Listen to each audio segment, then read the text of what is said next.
Hello students, आज हम 8वीं क्लास के सब्जेक्ट जर्नल साइंस का चैप्टर नंबर 5वां solution acids bases and salts के बारे में पढ़ेंगे। लर्निंग ऑब्जेक्टिव्स और लर्निंग आउटकम्स। जो हमारे आज के लेक्चर के लर्निंग आउटकम्स हैं वो हैं नंबर 1 पे purification of rock salt. Rock salt की प्योरीफिकेशन क्या है वो हम पढ़ेंगे। उसके बाद जो हमारा दूसरा लर्निंग आउटकम है वो है conductance of electricity through solutions. Electricity की कंडक्टेंस, सॉल्यूशंस में से इलेक्ट्रिसिटी का गुजरना, वो हम सीखेंगे। सॉल्यूशंस हमारे पास हैं इलेक्ट्रोलाइसिस और दूसरे हैं नॉन इलेक्ट्रोलाइट्स। इलेक्ट्रोलाइट्स और नॉन इलेक्ट्रोलाइट्स, इन सॉल्यूशंस में से इलेक्ट्रिसिटी कैसे पास होगी, कैसे क्रॉस होगी, उनके बारे में सीखेंगे। और जो हमारा तीसरा लर्निंग आउटकम है वो है एसिड्स के बारे में। Acids, properties of acids, acid के बारे में पढ़ेंगे और एसिड की कौन सी प्रॉपर्टीज़ हैं, ख़ासियतें कौन कौन सी हैं एसिड्स की, वो सब चीज़ें हम आज के इस लेक्चर में सीखेंगे। So first of all we will discuss about purification of rock salt. जो रॉक सॉल्ट है, पहाड़ का नमक या पहाड़ की सूरत में जो हमें नमक मिलता है वो उसको हम प्योरीफाई कैसे कर सकते हैं। Rock salt can be purified by different methods like, सबसे पहले एक चीज़ सिंपल याद रखें, किसी भी इम्प्योर चीज़ को प्योर करने के लिए प्रोसेस लगते हैं। कोई भी अगर हमारे पास ऐसी चीज़ें जो पहले क्या है इम्प्योर है, उनमें इम्प्योरिटीज़ ऐड की गई हैं, इम्प्योरिटीज़ या उनमें मौजूद हैं, तो वो इम्प्योरिटीज़ ख़त्म करने के लिए हमने क्या करना पड़ता है, कुछ न कुछ प्रोसेस करना पड़ता है, कुछ स्टेप्स होते हैं, उन स्टेप्स को फॉलो अप करते हैं, तब जाके वो इम्प्योर चीज़ क्या होती है, प्योर होती है। यहाँ पे हमारे पास जो रॉक साल्ट है उसको हम कैसे प्योरीफाई कर सकते हैं, उसको प्योर कैसे कर सकते हैं, उनके भी कुछ स्टेप्स हैं। वो उन स्टेप्स में से सबसे पहले क्या आती है, crushing rock salt in fine powder. जो हमारे पास रॉक साल्ट है, रॉक की शक्ल में जो हमारे पास साल्ट है, सबसे पहले हम उसको स्मॉल पीसेस में, उसको जो है ना किसी भी बर्तन या किसी भी वज़नीदार चीज़ से उसको हमने कूटना है, तो वो जैसे क्या हो जाए, पाउडर की फॉर्म में आ जाए। उस रॉक साल्ट को सबसे पहले हम पाउडर फॉर्म में कन्वर्ट करेंगे। फिर क्या करेंगे, हम उसको dissolve and concentrate the solution. जो हमारे पास पाउडर आ जाएगा उसको हम किसी भी पानी को डिसॉल्व करेंगे, किसी भी पानी के अंदर उसको मिक्स करेंगे, हल करेंगे और उसको क्या करेंगे, कंसनट्रेट, उसको घाटा करेंगे, सॉल्यूशन को घाटा कर देंगे। ठीक, उसके बाद हम क्या करेंगे, फिल्ट्रेशन। ठीक है, फिल्ट्रेशन से क्या होता है, वो दूसरा जो हमारे पास डिज़ोल्व एंड कंसनट्रेट में क्या होता है, उसमें हम वो पाउडर जो है डिज़ोल्व करेंगे और उसको कंसनट्रेट कैसे कर सकते हैं, हम उसको जब हम उबालेंगे, गर्म करेंगे, तो जो पानी होगा वो पानी उसमें से उबल जाएगा, कुछ इम्प्योरिटीज़ जो होंगी उस वो भी पानी के साथ एवापोरेट हो जाएंगी। बाकी जो हमारे पास सॉल्यूशन बचेगा, फिर उस सॉल्यूशन को हमने फ़िल्टर करना है, फिल्ट्रेशन करेंगे। फिल्ट्रेशन के बाद हमने क्या मिल जाने हैं, जो फिल्टर पेपर पे हमें क्या मिल जाएगा, क्रिस्टलाइज्ड NaCl। जो फिल्टर करने के बाद हमें मिलेगा वो क्या बच जाएगा, क्रिस्टलाइज्ड NaCl, सोडियम क्लोराइड के हमें क्रिस्टल्स मिलेंगे। फिर हमने क्या करना है, separate purified NaCl and dry, वो जो हमें प्योरीफाइड NaCl मिलेगा उसको अलग करना है और उसको क्या करना है, सुखा देना है। सुखाने के बाद हम क्या हो जाएगा, वो हमारे पास प्योर फॉर्म में मिल जाएगा, जो हम घर में इस्तेमाल कर सकते हैं। देखें, ये जो रॉक साल्ट है इसको हमने सबसे पहले स्मॉल पीसेस में करना है, छोटे छोटे हिस्से करने हैं, इसके छोटे छोटे हिस्से करके उसको क्या करना है, हमने डिज़ोल्व करना है पानी में। ठीक है, पानी में डिज़ोल्व होने के बाद क्या होता है, उसको फ़िल्टर करते हैं।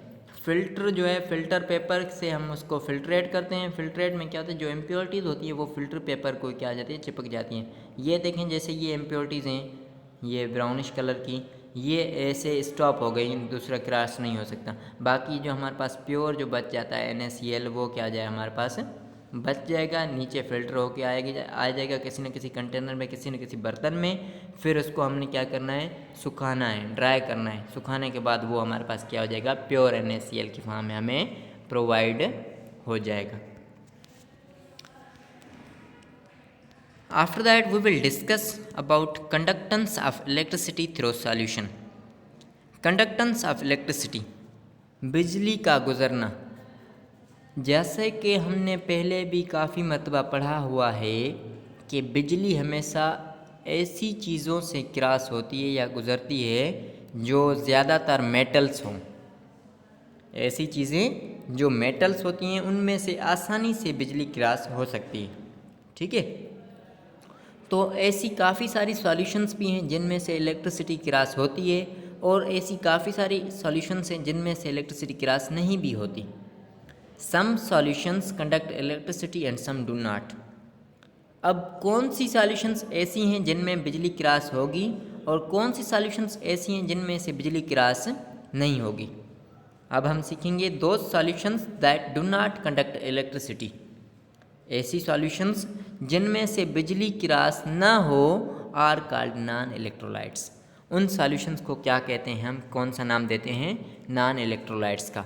ऐसी सॉल्यूशन जिसमें से बिजली क्रॉस ना हो उन्हें हम नॉन इलेक्ट्रोलाइट्स कहते हैं। और दो solutions that conduct electricity are called electrolytes.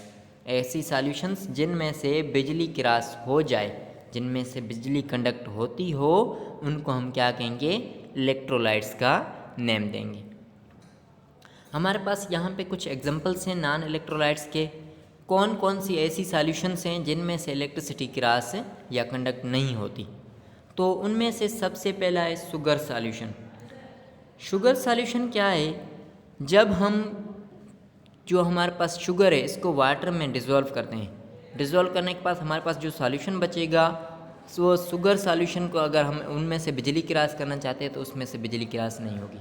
तो शुगर सॉल्यूशन में बिजली क्रॉस नहीं होती है। उसके बाद हमारे पास है टेंक्चर ऑफ आयोडीन। टेंक्चर ऑफ आयोडीन में से भी बिजली क्रॉस नहीं होती। ग्लूकोज में भी बिजली क्रॉस नहीं होती। वाटर अल्कोहल, इसमें से भी बिजली क्रॉस नहीं होती। जो हेयर ऑयल है, ऐसा तेल जो हम बालों पे लगाते हैं, हेयर ऑयल में भी क्या होती है, बिजली क्रॉस नहीं होती। वैसलीन में से भी बिजली क्रॉस नहीं होती। पेट्रोल हो या केरोसिन ऑयल हो, इनमें से भी बिजली क्रॉस नहीं होती। मिल्क जो दूध है, दूध में से भी बिजली क्रॉस नहीं होती। और सोप जो हम साबुन इस्तेमाल करते हैं नहाने के लिए या कपड़े या बर्तन धोने के लिए, उनमें से भी बिजली क्रॉस नहीं होती। ये सारी चीज़ें ऐसी हैं जिन्हें हम क्या कहेंगे, नॉन इलेक्ट्रोलाइट्स। नॉन इलेक्ट्रोलाइट्स में से बिजली क्रॉस नहीं होती। उसके बाद हमारे पास है इलेक्ट्रोलाइट्स। इलेक्ट्रोलाइट्स किसे कहते हैं, इलेक्ट्रोलाइट्स ऐसी सॉल्यूशंस जिनमें से बिजली क्रॉस हो सके उनको हम क्या कहेंगे, इलेक्ट्रोलाइट्स। इलेक्ट्रोलाइट्स के कौन कौन से एग्जाम्पल हैं, सोडियम क्लोराइड। सोडियम क्लोराइड जिसे हम साल्ट कहते हैं, नमक, नमक में से बिजली क्रॉस होती है। हाइड्रोक्लोरिक एसिड जो हमारे पास तेज़ाब है, उनमें से भी या उसमें से भी बिजली क्रॉस होती है। सोडियम हाइड्रोक्साइड से बिजली क्रॉस होती है।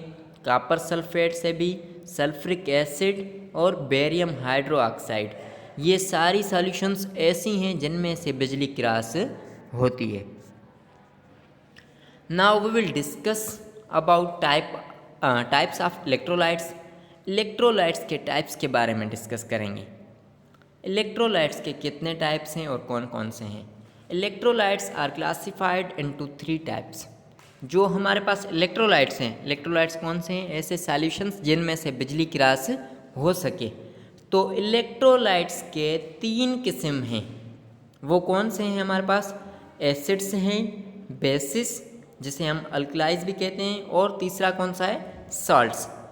एसिड्स में भी, बेसिस में भी और सॉल्ट्स, ये तीनों हमारे क्या इलेक्ट्रोलाइट्स के एग्जाम्पल हैं। ठीक है, तो first of all we will discuss about acids.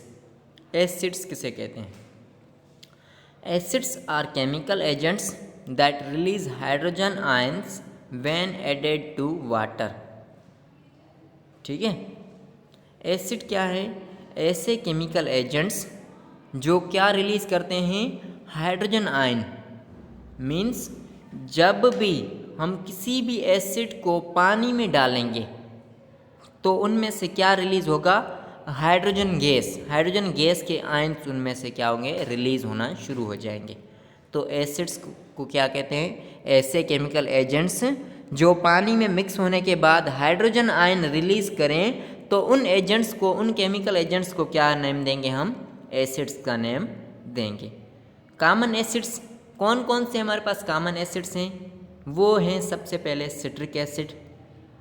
Citric acid हमें कहाँ कहाँ से मिलता है? Certain fruits and veggies, notable citrus fruits.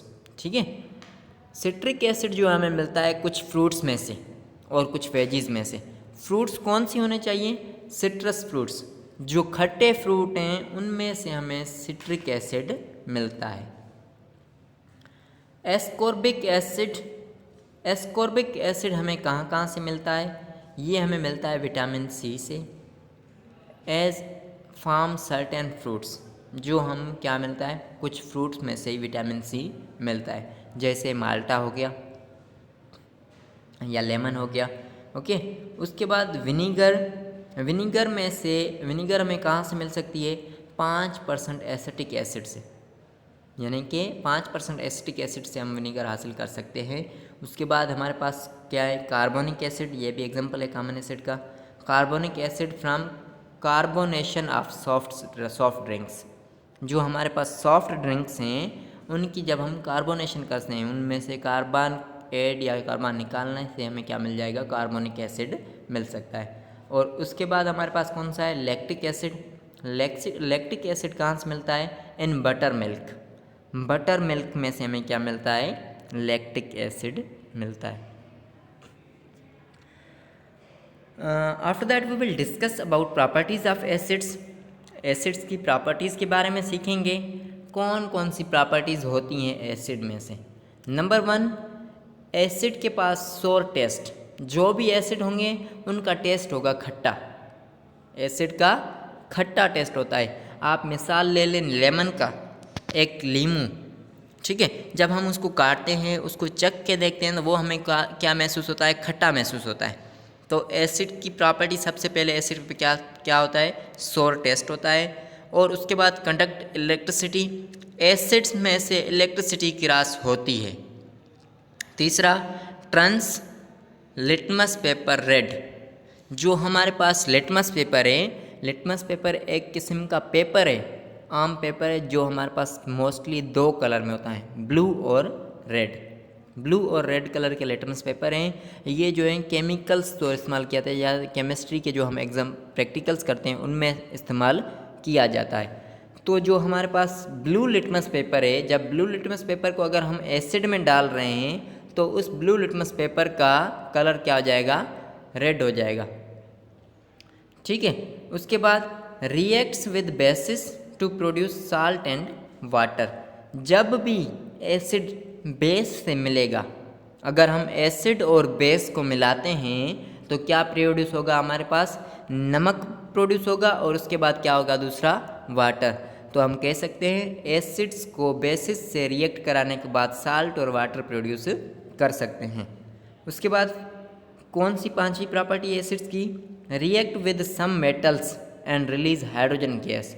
जब एसिड्स कुछ मेटल से रिएक्ट करता है तो क्या रिलीज़ करेगा? हाइड्रोजन गैस रिलीज़ करेगा। अगर हम किसी भी एसिड को किसी भी मेटल से रिएक्ट कराएंगे, या कोई ऐसे मेटल्स हैं जिनसे हम एसिड का रिएक्शन कराएंगे, तो हमारे पास क्या जनरेट होगी? वहाँ पे हाइड्रोजन गैस जनरेट होगी। तो आज का हमारा लेक्चर यहीं पे पूरा होता है, और मैं उम्मीद करता हूँ कि आपने सब चीज़ें समझ में आ गई होंगी। Thank you so much for watching this video.